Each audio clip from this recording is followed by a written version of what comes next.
10월 11일 중고등부 예배를 하나님 앞에 올려드리겠습니다.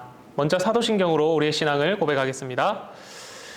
전능하사 천지를 만드신 하나님 아버지를 내가 믿사오며 그 외아들 우리 주 예수 그리스도를 믿사오니 이는 성령으로 잉태하사 동정녀 마리아에게 나시고 본디오 빌라도에게 고난을 받으사 십자가에 못 박혀 죽으시고 장사한 지 사흘 만에 죽은 자 가운데서 다시 살아나시며 하늘에 오르사 전능하신 하나님 우편에 앉아 계시다가 저리로서 산자와 죽은 자를 심판하러 오시리라. 성령을 믿사오며 거룩한 공예와 성도가 서로 교통하는 것과 죄를 사하여 주시는 것과 몸이 다시 사는 것과 영원히 사는 것을 믿사옵나이다. 아멘. 네, 오늘 우리에게 주신 하나님의 말씀은 고린도후서 12장 1절에서 10절 말씀입니다. 고린도후서 12장 1절에서 10절까지 말씀입니다. 네, 다 찾으셨으면 함께 읽도록 하겠습니다.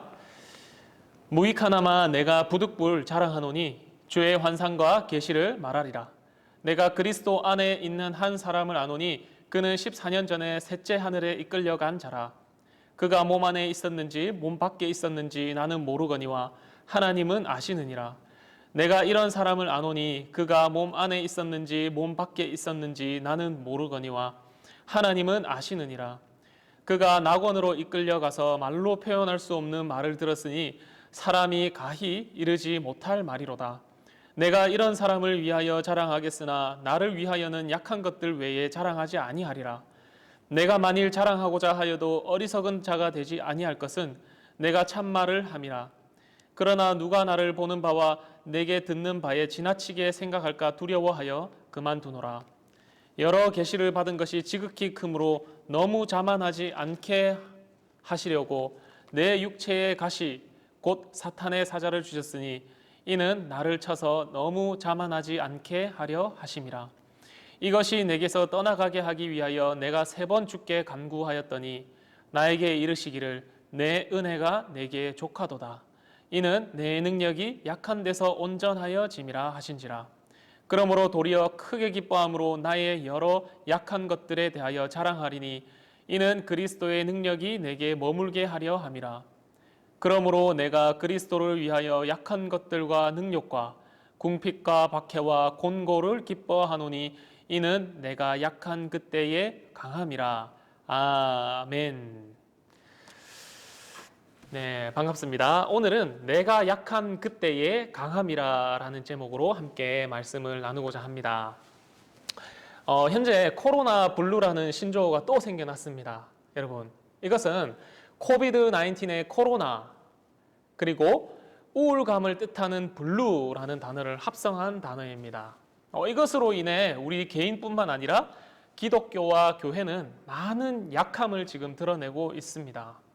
가령 예를 들면 우리끼리만 교회에서 열심히 예배드리면 될 줄 알았는데 이런 일이 막상 터지고 보니까 바깥에서의 교회를 바라보는 시선이 상상 이상으로 좋지 않습니다. 그래서 반대로 우리가 열심히 구제하고 봉사하고 하면 교회의 이러한 경건한 예배나 교회에 대한 이런 것을 조금은 부족하게 해도 될 줄 알았는데 아니나 다를까 계속해서 지금 비대면 예배를 드리고 하다 보니까요, 절대로 흔들릴 것 같지 않던 우리의 신앙도 흔들리기 시작하는 겁니다. 이런 현상에 대해서 20세기의 영국 최고의 설교자 마틴 로이드 존스 목사님은 이렇게 말합니다. 늘 교회의 위기 앞에서는 하나님이 나타나셔서 우리의 대적들과 원수들을 흩으셨습니다. 그렇게 교회는 부흥해 왔습니다. 그런 하나님의 능력이 있음에도 불구하고 지금 하나님께 가만히 있으라는 사람들이 있습니다. 하나님은 가만히 계십시오. 제가 하겠습니다. 하고 자신의 강함을 자랑하기도 합니다. 이런 사람들은 대단히 멋있어 보이고 위대한 하나님의 사람 같아 보이지만 그러나 위기의 시대일수록 이런 사람들을 더 조심하고 오히려 하나님께 기도하고 영광 가운데 그분을 바라보아야 합니다. 우리는 이 로이드 존스 목사님이 하신 말씀처럼 뭔가 대단하게 내가 이 위기를 돌파할 거야 하지만 이러한 자신의 강함은 세상의 눈초리에 그저 묘기를 부리는 것에 지나지 않습니다. 우리는 우리의 강함을 묘기로 부를 것이 아니라 오직 우리의 능력이 되시고 우리의 생명이 되신 예수 그리스도를 의지해야 합니다. 이처럼 부흥은요, 하나님이 하시고 하나님의 능력이 나타나는 것입니다. 여러분, 오늘날 교회와 우리의 약함은 무엇이고 주님이 어떻게 그런 우리를 연단하시길 원하시는지 오늘 계속해서 살펴보는 이 고린도 후서의 말씀을 통해서 바울과 고린도 교인들이 주고받는 이 대화를 통해서 한번 살펴보도록 하겠습니다. 오늘 본문 바울은 1절부터요. 누군가를 막 자랑하기 시작합니다. 12장 1절. 1절에 무익하나마 내가 부득불 자랑하노니 주의 환상과 계시를 내가 말하노라. 그리고 이어서 2절에 보시면요. 어떤 한 사람이 셋째 하늘에 이끌려 올라갔다라고 합니다. 그리고 3절에 낙원에 이끌려 올라갔다.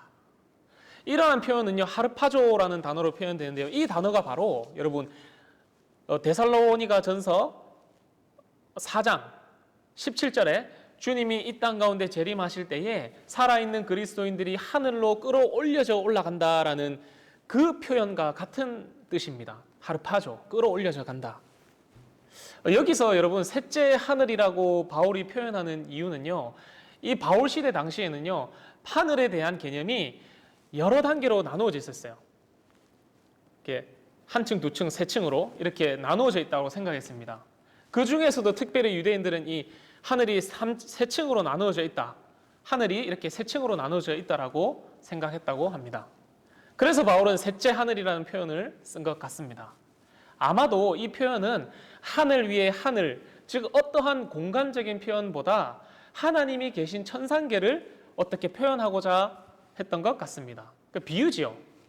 여러분 이것을 어떻게 할 수 있습니까? 뒤에 4절에 보시면 낙원이라는 단어와 함께 말로 표현할 수 없는 말을 들었다 하는 것을 보면 우리가 짐작할 수 있습니다. 그리고 여기서 이 낙원이라는 단어도요, 누가복음 23장 43절에 예수님께서 십자가 못 박히실 때 옆에 있던 강도가 구원받은 장소였던 그 낙원과 동일한 단어입니다. 그러니까 결론적으로 바울이 말하는 이 셋째 하늘의 장소는 하나님이 계신 곳이 아닐까라는 이러한 추측을 해봅니다. 이어서 3절에 그가 몸 안에 있었는지 몸 밖에 있었는지 모르거니와 하나님만 아신다. 이때 당시에 그 주변의 헬라 철학은요, 사람의 영혼과 육체의 분리에 대해서 아주 관심이 많았습니다. 그러니까 본질을 찾고 싶었던 거예요. 그래서 바울은 그들에게 맞추어서 영혼과 육체의 분리를 표현하고 있는 것입니다. 실제로 육체가 셋째 하늘에 올라갈 수는 없는 것이지 않겠습니까? 그리고 5절에 보시면 바울이 이런 한 사람을 위하여는 자랑하겠으나 자신을 위해서는 자랑하지 않는다라고 합니다. 근데 여러분 뒤에 또 여러분 7절을 보시면요, 여러 계시를 받은 자신이 그 계시가 너무 커서 나를 자랑하지 않게 한다라고도 이렇게 표현을 합니다. 그러니까 이러한 표현들을 추측해 볼 때 바울은 지금까지 계속 말하던 이 한 사람의 자랑을, 그러니까 자랑하는 그 한 사람을 누구라고 표현하냐면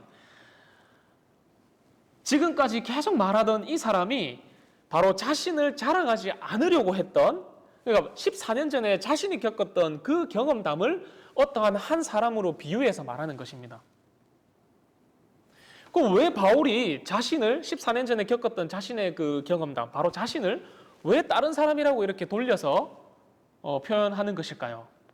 맞습니다. 바로 계속해서 말씀드린 대로 당시에는 이렇게 고린도 교회 내에서 이 거짓 사도들, 거짓 그리스도인들이 이 중간에서 계속 이렇게 이간질을 한다고 했지 않습니까? 당을 지어서 이렇게 분란을 일으키고 그런 세력이 있었기 때문에 바로 바울이 자신의 이러한 자신이라고 표현하지 않고 어떠한 한 사람을 표현한다라고 말하는 겁니다. 그러니까 이게 왜 이런 간증을 하느냐 하니까 바로 이러한 신비한 체험을 통해서 그들에게 보여줌으로써 바로 바울 사도 자신이 사도라는 것을 확실하게 보여주기 위함이었습니다.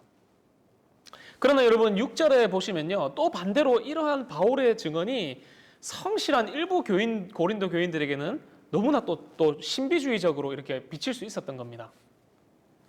그래서 자기가 여기까지만 내가 이야기를 하겠다라고 6절을 끝으로 말하지요. 왜냐하면은 그들에게는 이러한 신비적인 체험, 예언이나 방언이나 뭐 은사에 관한 문제도 주요 논란거리였거든요.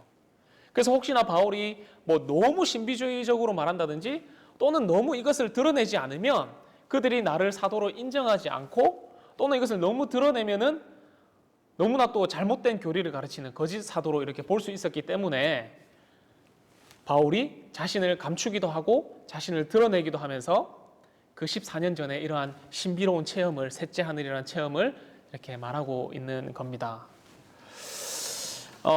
여러분 조지 뮬러라고 하는 유명한 목사님이 있죠. 나는 5만 번의 기도 응답을 받았습니다. 제 몸이 너무 뜨거워 견딜 수 없으니 하나님 성령을 좀 그만 부어 주시옵소서. 이러한 간증을 했었죠.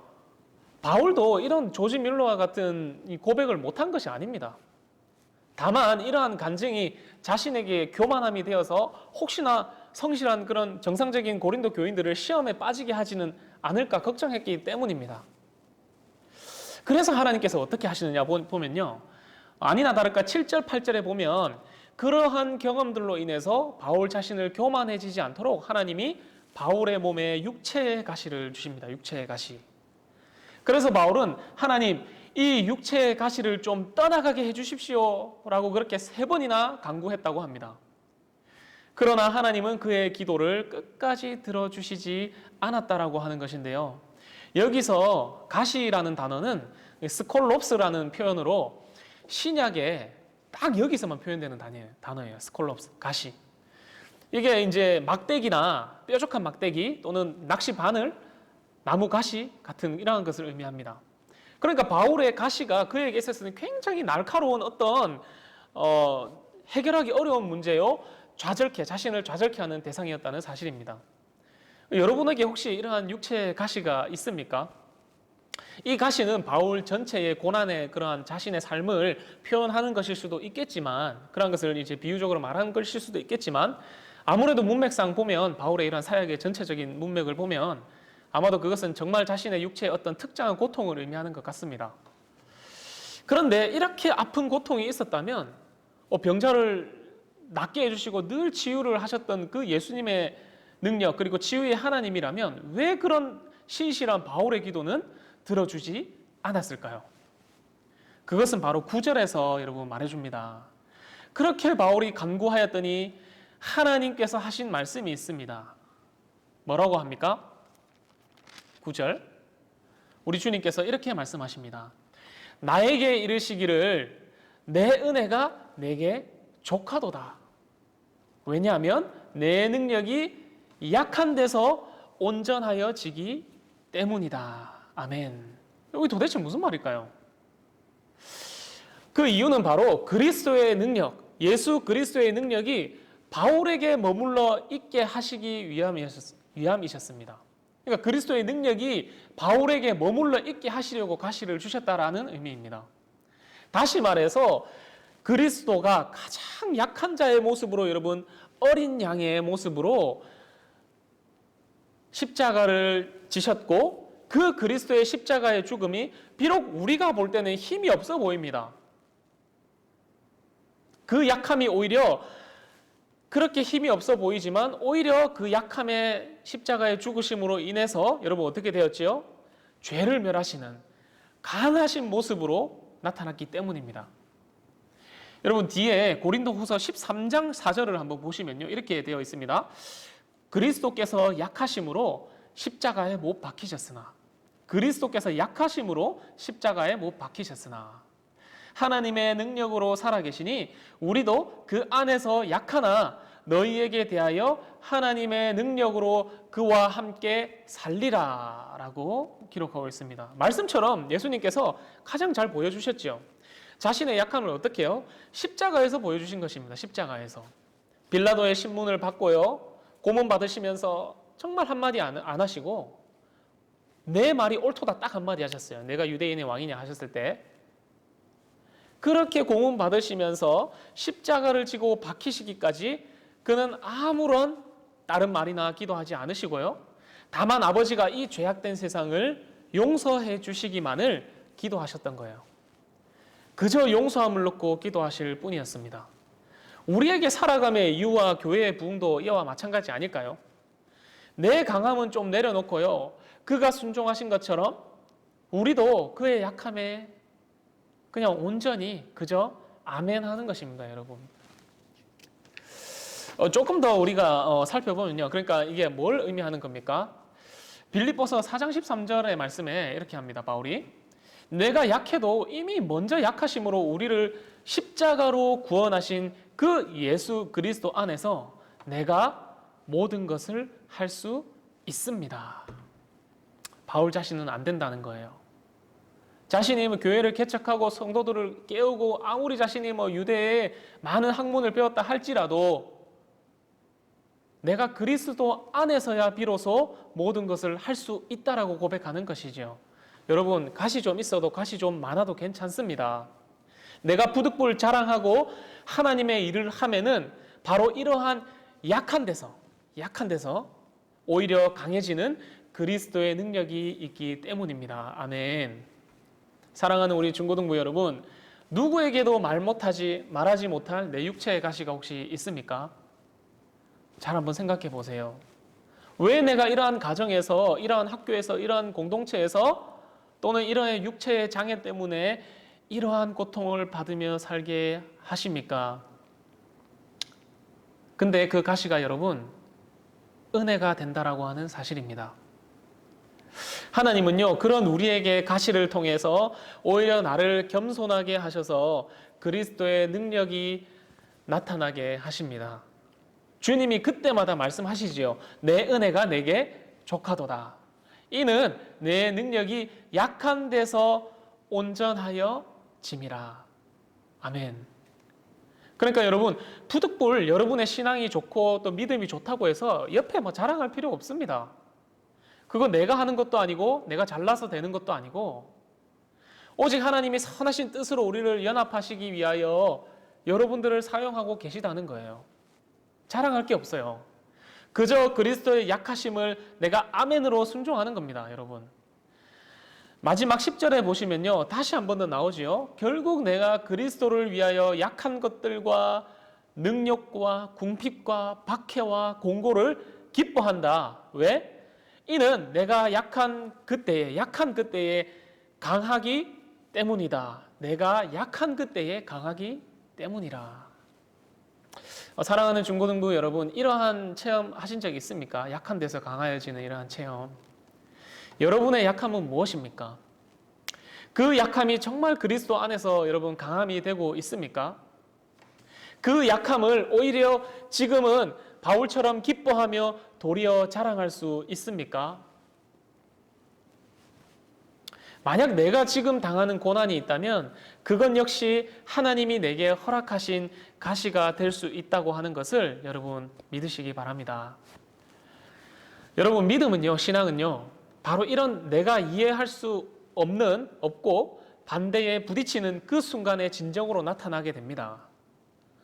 가령 지금은 우리 주변의 환경이, 우리 주변의 사람들이 다 괜찮아요. 부딪히지 않으니까요. 가시도 서로 간에 상처인 그런 가시도 드러나지 않습니다. 그러나 여러분, 그런 어려움이 나에게 딱 부딪히면요, 언젠가 한 번씩 내 강함을 드러내고 싶을 때가 있을 거예요. 그런데요, 하나님은요, 그때마다 나의 그 강한 가시를 약한 데서 끌어올리세요. 그때마다 내가 약한 그때의 강함이라, 이 말씀 가지고요, 여러분 끊임없이 우리의 가시를 하나님께서 연단하시기도 하시고 그것을 남에게 드러내실 때 약한 가운데 강함으로 드러내신다는 거예요. 우리 주님의 그 약한 가운데 십자가 지셨던 그 십자가를 보시면서 여러분 기도하시기 바랍니다. 하나님, 저의 이 연약함을 주님의 십자가 죽음처럼 한없이 낮춰주셔서 결국에는 먼저 약해지셨던 그리스도만 닮아 그리스도만 자랑하게 해 주시옵소서.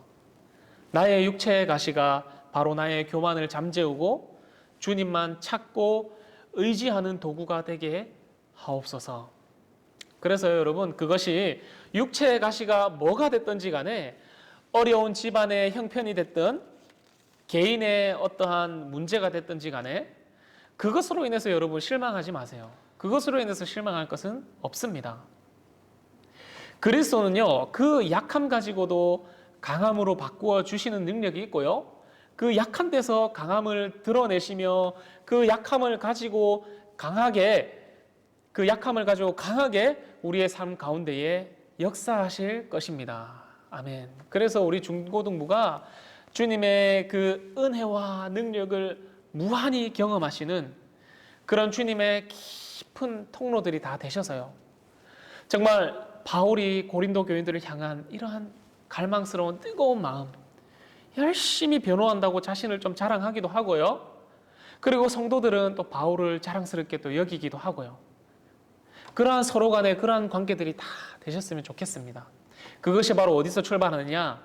내 강함을 약한 데서부터 우리 주님이 사용하실 때, 내 가시가 불평과 원망과 짜증이 아니라 이것 또한 주님이 은혜의 도구로 사용하신다고 우리가 딱 믿을 그때에 우리가 아멘하고 순종하기를 여러분 바랍니다. 그러한 관계가 우리 안에 다 형성되기를, 이 어려운 코로나 가운데서도 믿음으로 이겨내기를 간절히 소망합니다. 아멘. 기도하겠습니다. 하나님 아버지, 나의 가시가 주님 보시기에 합당하다면 그 또한 은혜인 줄로 믿습니다. 그러나 연약한 저희를 긍휼히 여겨 주시옵소서. 때로는 서로 상처 주고 스스로 낙담하기도 하지만 그때마다 주님, 저희에게 있는 이 은혜가 딱 족한 줄을 알고, 오늘도 그리스도, 내일도 그리스도, 그분의 약함이 나의 자랑이 되게 해 주시옵소서. 어떤 일이 있어도 오늘도 내일도 주님 순종하며 아멘하며 나아가기를 소망합니다. 우리의 모든 힘과 능력이 되어 주시옵소서. 감사드립니다. 예수님의 이름으로 기도드립니다. 아멘. 이 시간 헌금 찬송하겠습니다. 각 가정에서 하신 헌금은 나중에 교회 오실 때 헌금하시면 되겠습니다. 찬송가 50장입니다. 찬송가 50장입니다. 1절만 찬송합니다. 내게 있는 모든 것을 아낌없이 드리네. 사랑하고 의지하며 주만 따라 살리라. 주께 드리네, 주께 드리네. 사랑하는 구주 앞에 모두 드리네.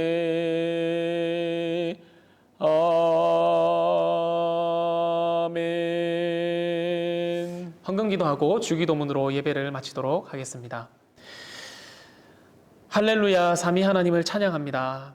언제나 오늘도 여전히 우리를 지켜 보호하여 주시고 늘 새로운 물질로 공급하여 주시니 감사합니다. 늘 부족하다고 느끼는 우리의 죄악된 모습을 용서하여 주시고 주님 주신 이 물질이 우리에게 딱 족한 줄로 믿습니다. 여기서 또 일부를 떼어 하나님께 올려드립니다.